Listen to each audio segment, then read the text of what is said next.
পরীক্ষায় ফেল করার পর আমার আব্বা। দূর হ, তোর মতো সালার দরকার নাই, বাসার থেকে বের হ। না না বাবা মা না, প্লিজ প্লিজ আমাকে ক্ষমা করে দেন, প্লিজ প্লিজ। ওই আপনি কি এটাই ভাবতেছেন আমি আপনার কাছে ক্ষমা চাবো?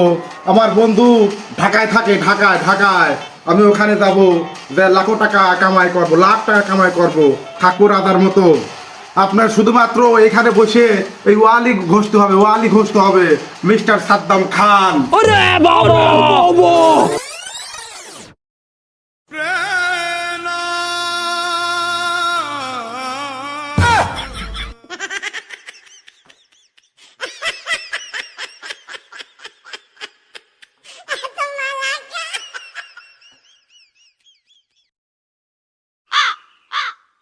এ দাদা হ্যাক